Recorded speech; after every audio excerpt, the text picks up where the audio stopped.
Le président de la République a quitté Abidjan cet après-midi pour Dakar au Sénégal. Alassane Ouattara prendra part à la 49e session ordinaire de la conférence des chefs d'État et de gouvernement de la CEDEAO.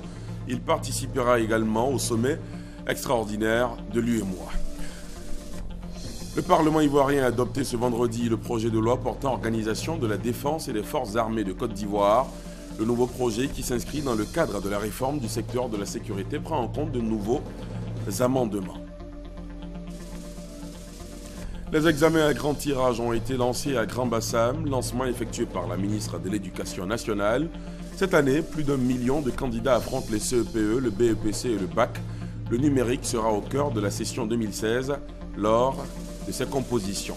Et puis à l'étranger, dans un rapport transmis au Conseil de sécurité de l'ONU, le secrétaire général des Nations Unies, Ban Ki-moon, recommande d'envoyer 2500 casques bleus supplémentaires pour renforcer la mission multidimensionnelle intégrée des Nations Unies pour la stabilisation au Mali, la MINUSMA. Voilà pour le sommaire. Bonsoir à tous. Bienvenue dans la grande édition. Tout d'abord, ces images du président de la République.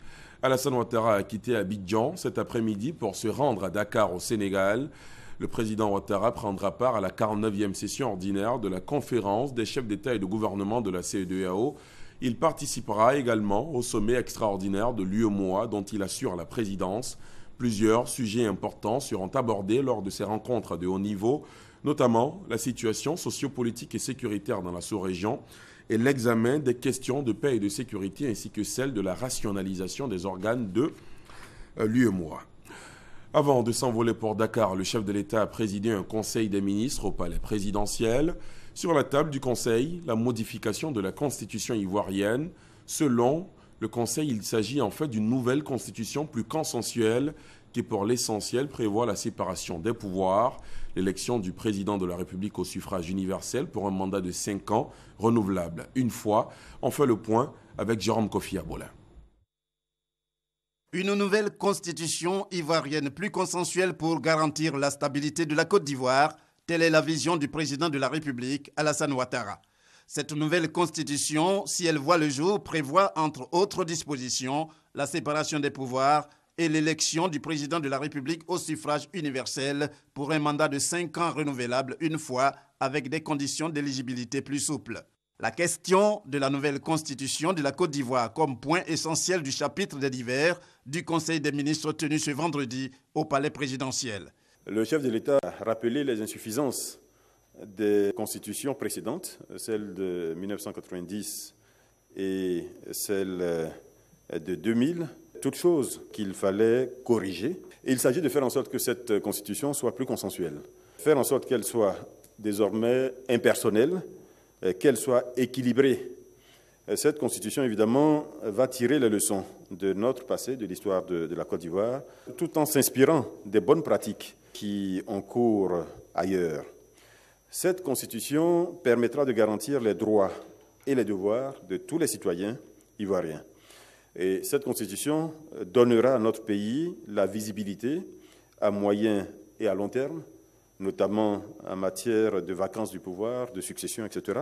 Cette visibilité est importante pour la stabilité de notre pays, stabilité qui elle-même est nécessaire au développement économique et social. Cette constitution consacrera plus fortement la séparation des pouvoirs exécutifs, judiciaires et législatifs. Cette constitution intégrera certaines mesures qui avaient été à l'époque retenues par les dirigeants politiques ivoiriens Marcoussi et qui jusqu'à présent n'avaient pas été formellement intégrées dans les dispositions légales qui ont cours dans notre pays.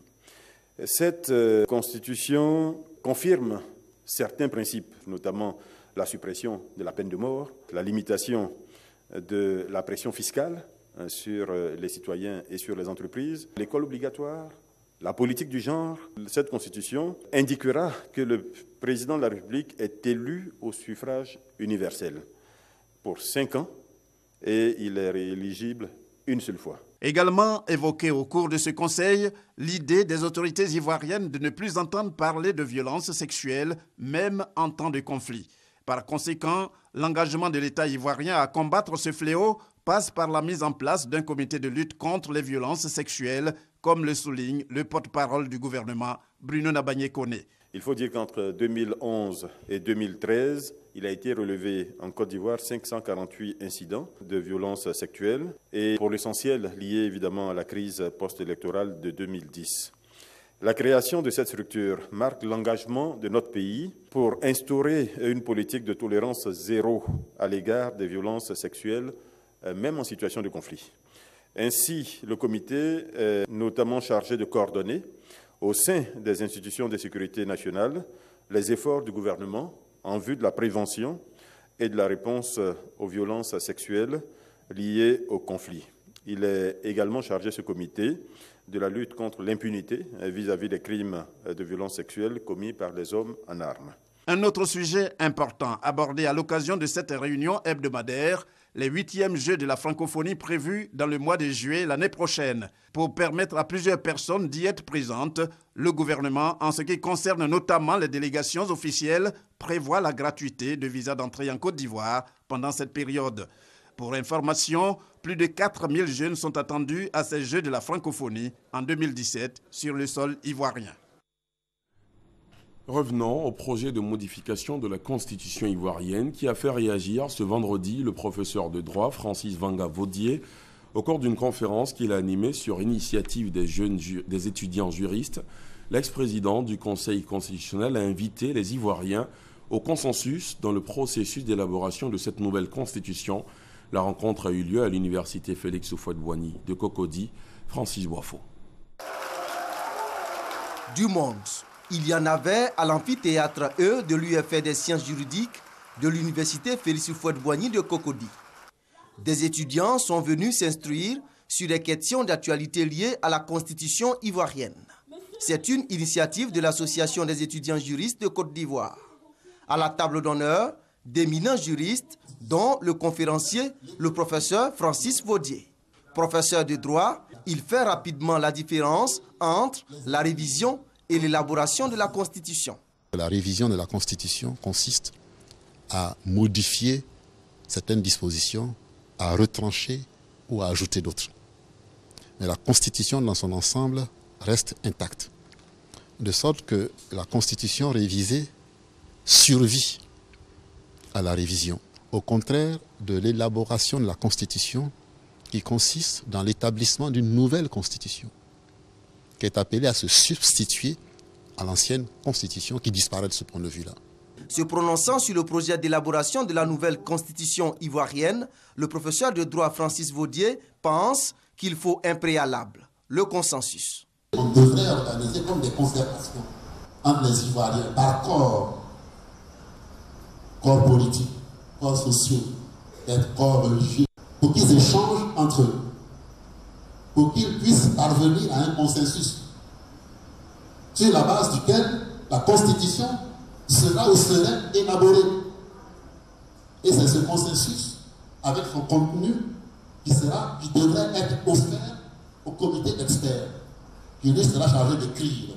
Selon l'ancien président du Conseil constitutionnel de Côte d'Ivoire, la nouvelle Constitution devrait réconcilier les Ivoiriens et pacifier le pays. La nouvelle Constitution va être l'occasion et la voie par laquelle les Ivoiriens doivent se retrouver. Ils doivent se retrouver non pas en tant qu'ennemis, mais en tant qu'appartenant à la même collectivité. Qu'ils ont le devoir de faire vivre, qu'ils ont le devoir de développer dans la cohésion, dans l'entente. Aux étudiants, le professeur Francis Vaudier demande de tourner le dos à la violence dans les universités pour créer un cadre propice à la réflexion.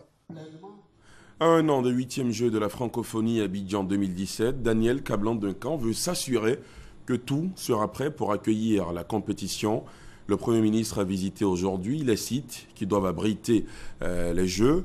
Il s'est d'abord rendu au Palais des Sports de Treichville, ensuite à l'espace Canal au Bois à Treichville, puis au stade Félix Houphouët-Boigny d'Abidjan. Une visite pour faire l'état des lieux, évidemment, se rendre compte de l'avancée des travaux et de ce qu'il reste à faire un an avant le coup d'envoi des Jeux. Nous y reviendrons dans nos prochaines éditions. Je vous l'annonçais en titre, le projet de loi portant organisation de la défense et des forces armées de Côte d'Ivoire a été adopté par les députés membres de la Commission sécurité et défense de l'Assemblée nationale. Ce nouveau projet s'inscrit dans le cadre de la réforme générale du secteur de la sécurité. Il prend en compte de nouveaux amendements, comme nous le montre Abou Sanogo. C'est une deuxième relecture du texte de loi portant organisation de la défense et des forces armées de Côte d'Ivoire. La procédure d'abrogation entamée n'a pu être menée à son terme le 9 mars 2015. Le président de la République, Alassane Ouattara, y a apporté de nouveaux amendements.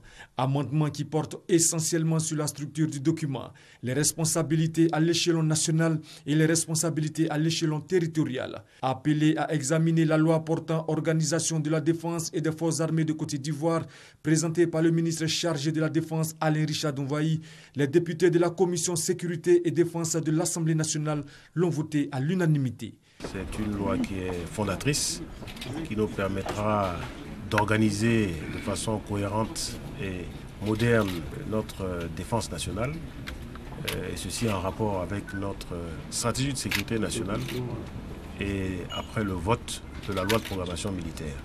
Donc ceci augure de lendemain meilleur et de présent également meilleur pour l'organisation de la défense au niveau national pour les 5 prochaines années.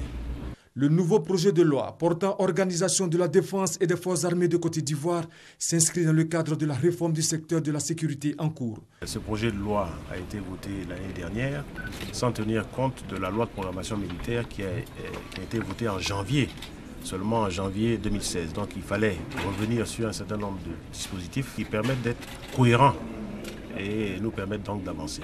Le nouveau projet de loi portant organisation de la défense et des forces armées de Côte d'Ivoire comprend 52 articles regroupés en 2 titres et 10 chapitres. On en vient à présent à d'autres échos de la visite du président ghanéen hier et avant-hier en Côte d'Ivoire. Visite qui a permis de renforcer la coopération militaire entre Abidjan et Accra. Les chefs d'état-major des 2 pays ont échangé. Ils ont mis l'accent sur la lutte contre la piraterie maritime. L'autre compte-rendu d'Abou Sanogo. À son arrivée à l'état-major général des forces républicaines de Côte d'Ivoire, le général de corps aérien Michael Samson Odje est accueilli à la place d'armes par son homologue ivoirien. Les honneurs lui ont été rendus par l'ensemble des troupes constituées des forces terrestres, de l'armée de l'air et de la marine nationale. Le chef d'état-major ghanéen est par la suite reçu au cabinet du général de corps d'armée Soumaïla Bakayoko. Nous sommes en train d'élaborer un plan de travail conjoint. Et je crois que lorsque cela sera concrétisé, nos relations seront encore plus fortes. En retour, le général de corps d'armée Soumaïla Bakayoko, chef d'état-major général des forces républicaines de Côte d'Ivoire, a félicité son homologue pour sa nomination à la tête des armées ghanéennes. Il a relevé que le Ghana a été d'un apport considérable dans le règlement du conflit ivoirien et comme l'a signifié le général Michael Samson Odje, les 2 armées gagneraient à conjuguer leurs efforts pour la lutte contre la piraterie maritime, le terrorisme et toutes autres formes de menaces. Cette visite du général de corps aérien Michael Samson Odje, chef d'état-major général des forces armées ghanéennes, s'inscrit en marge de la visite officielle du président ghanéen John Dramani Mahama en Côte d'Ivoire. Et justement, le chef d'état-major du Ghana faisait partie de la délégation qui accompagnait le président ghanéen dans la capitale économique ivoirienne. Et lors de son séjour à Abidjanais de 48 heures, le président John Dramani Mahama est allé à la rencontre de ses ressortissants vivants en Côte d'Ivoire. Le témoignage de Traoré Mahama et Abiba Dambélé Sawé. C'est sur les rythmes de la danse traditionnelle Agbodjan que les Ghanéens de Côte d'Ivoire ont accueilli leur président dans la salle Kodjo et bouclée du Palais de la Culture d'Abidjan. Après cet accueil chaleureux et festif, place aux échanges. John Dramani Mahama a d'abord loué la cohabitation pacifique des peuples frères du Ghana et de Côte d'Ivoire. Il a ensuite présenté l'état de santé du Ghana à ses compatriotes, venus nombreux pour l'occasion.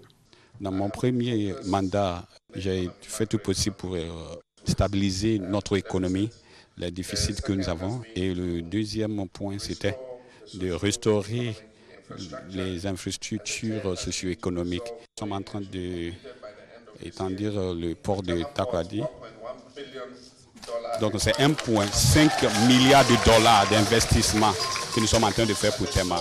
Le président ghanéen a également évoqué les retombées de sa visite de 48 heures en terre ivoirienne. Nous avons signé un accord pour l'expansion de la route de Lubu et Noé.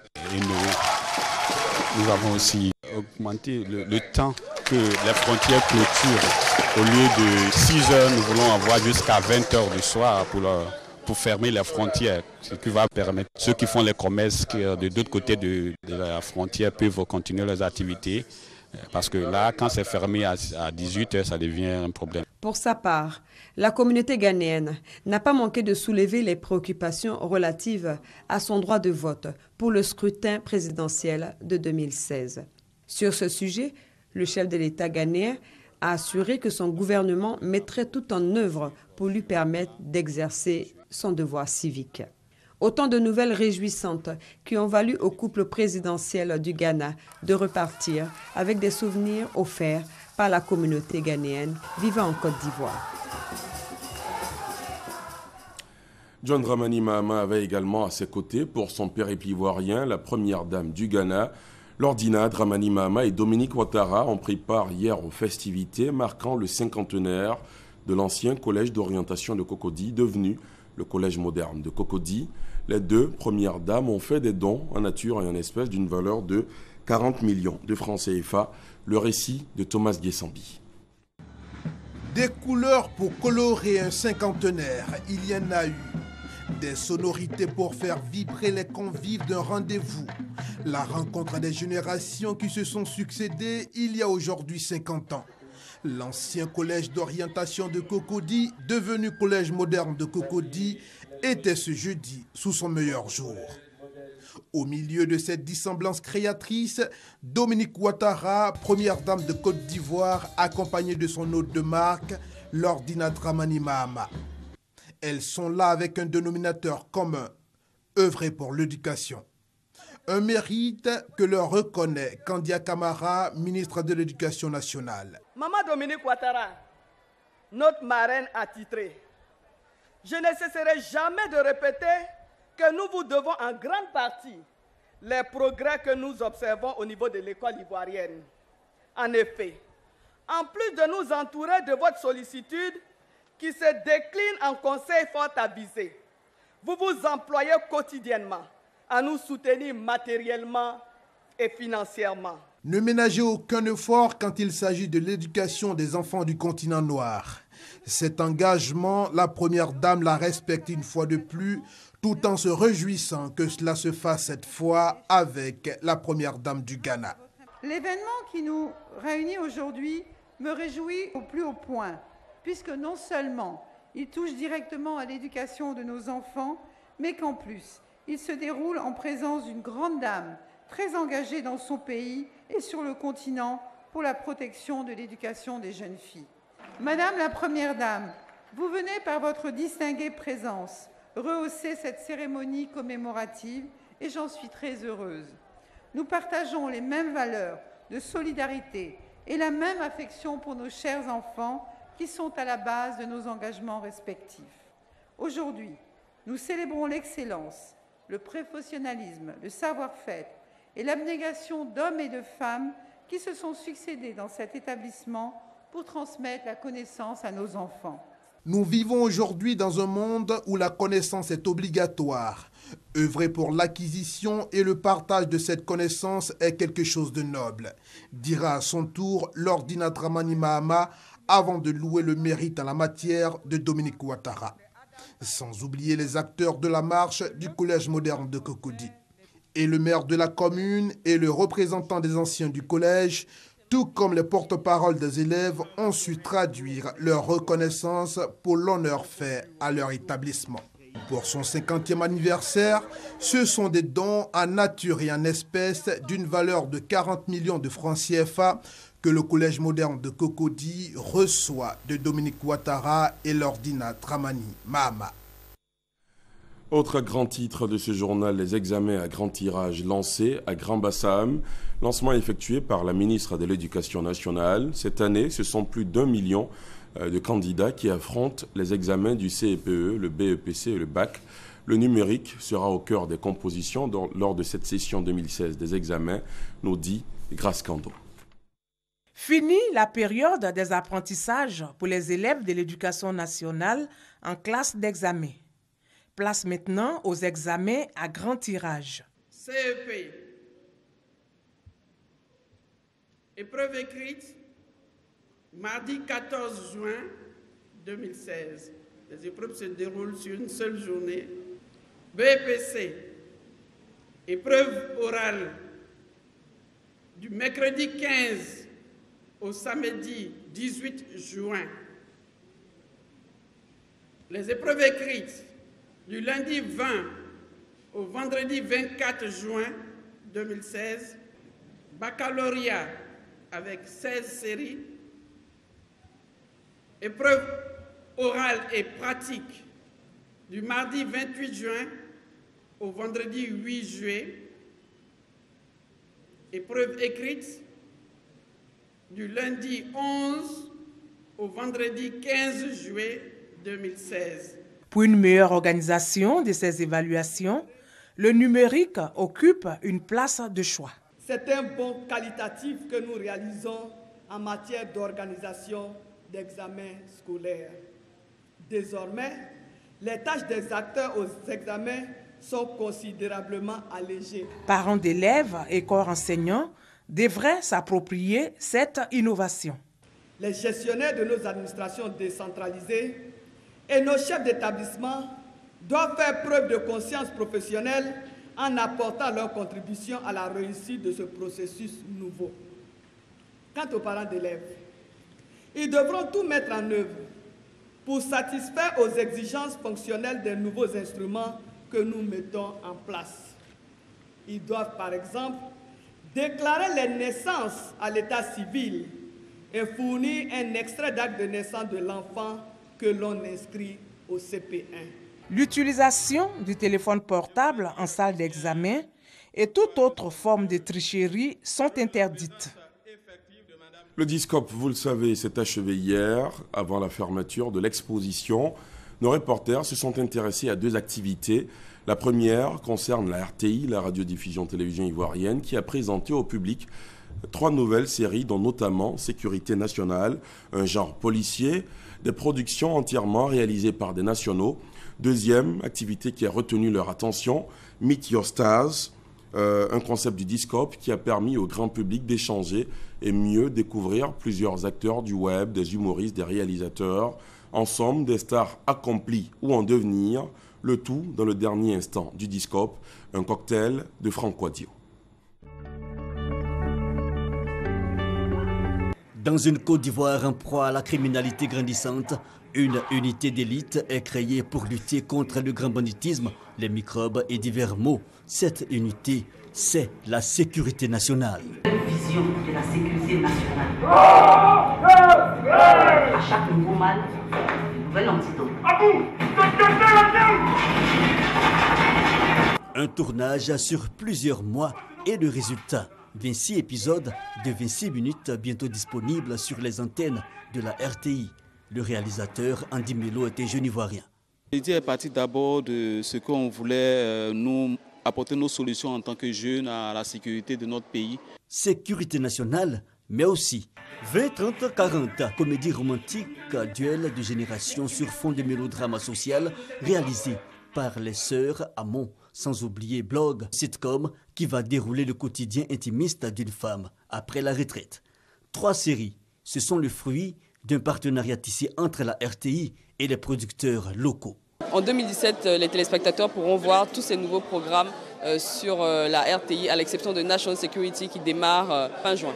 Tout un programme bientôt disponible, apprécié déjà par les spectateurs privilégiés après les premières images au cours du Discope, mais surtout un défi quant à relever la RTI à l'approche des vacances scolaires avec de nouveaux programmes et le relooking d'anciens tels Baby Dance Battle sur RTI 2. Deuxième édition du Discope à Abidjan, cerise sur le gâteau pour cette 3e et dernière journée. Meet Your Stars, la rencontre entre le public et les stars du web. Rire et moments de partage intense, le public est venu mettre un visage sur les noms de ceux qui entretiennent l'actualité sur Internet. L'observateur Eben, allô Prési, ça c'est quoi ça encore, entre autres? C'est quoi ça encore? C'était une web série, voilà, qui va passer en télé. On parle un peu de tout, de ce qu'un jeune Ivoirien vit tous les jours. Des acteurs en devenir et des productions qui montent. Ma vie, mon choix, par exemple, sur Internet, est une émission de motivation et de développement personnel. Je suis parti de ma propre vie, de ma propre expérience, des échecs que j'ai eus, et puis je me suis appuyé dessus. À l'initiative de Météostar, un distributeur de programmes qui, conscient des qualités de ces jeunes Ivoiriens, veut aussi leur donner une chance de formaliser leur art. Notre objectif, c'est de donner les outils aux jeunes producteurs, aux jeunes réalisateurs ou tout simplement aux jeunes acteurs qui voudraient développer leur propre production. Version web, mais bientôt des programmes téléconventionnels. Acteurs déjà confirmés et public de profanes, tous ont apprécié l'instant. Météostar, une des activités phares du Discope 2016 qui a clos ses portes le jeudi 2 mai. Intéressons-nous maintenant à la journée mondiale anti-tabac. L'événement a été célébré ici en Côte d'Ivoire au CHU de Cocody. À l'occasion, un centre de sévrage tabagique a été inauguré et les artistes engagés contre le tabagisme ont été honorés par le ministère de la Santé et de l'Hygiène publique. Le compte-rendu d'Ami Sissoko. CHU de Cocody, 12e étage, la première unité de sevrage tabagique inaugurée. Son but, accompagner tous ceux qui veulent arrêter la consommation du tabac. Une action qui s'inscrit dans le cadre de la commémoration de la 28e édition de la Journée mondiale anti-tabac. Thème choisi, préparez-vous au conditionnement neutre. Histoire de réduire l'attrait des produits du tabac. La prévalence du tabagisme en Côte d'Ivoire est de 14,6% contre 3,3% au Bénin. Le combat que nous sommes en train de mener maintenant contre le tabac est essentiel pour la survie des populations.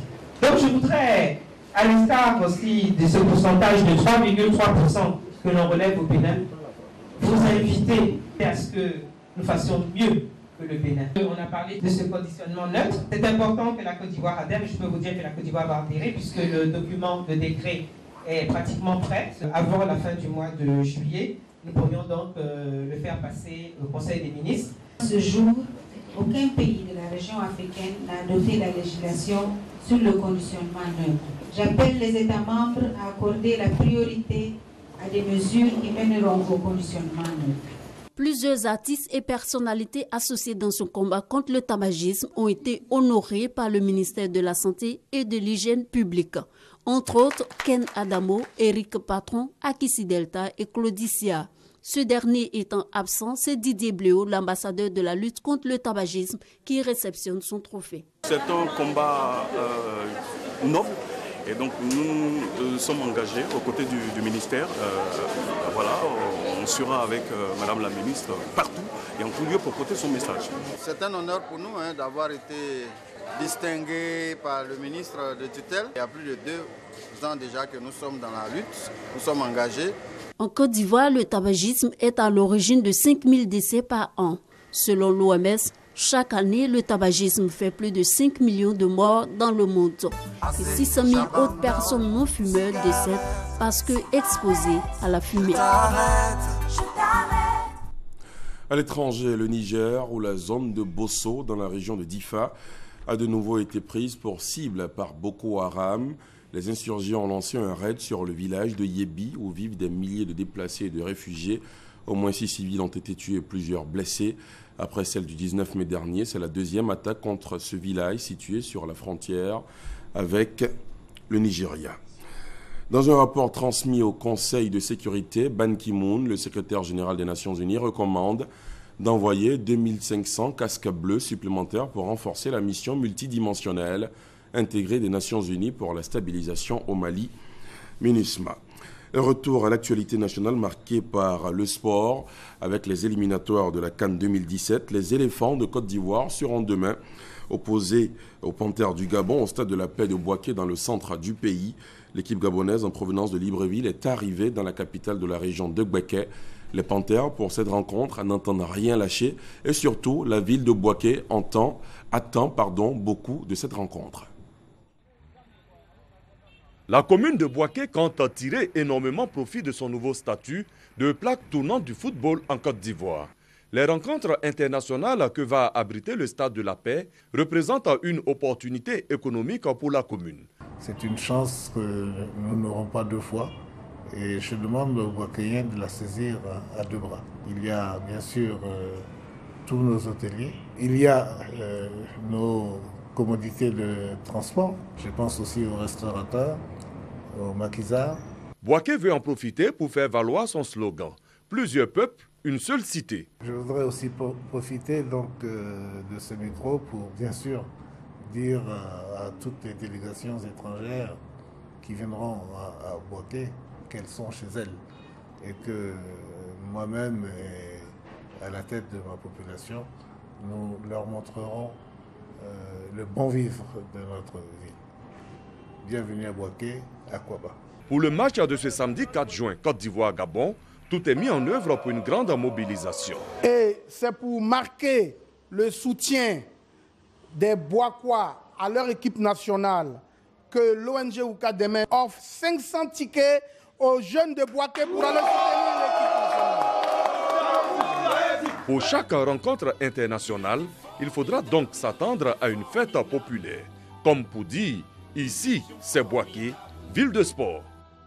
Et pour terminer, sachez que le président de la République est bien arrivé à Dakar.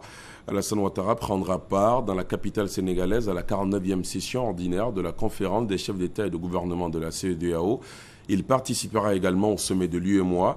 Il a été accueilli à l'aéroport Léopold Sédar Senghor de Dakar par son homologue sénégalais. Le compte-rendu de notre envoyé spécial, Viviane Aïma.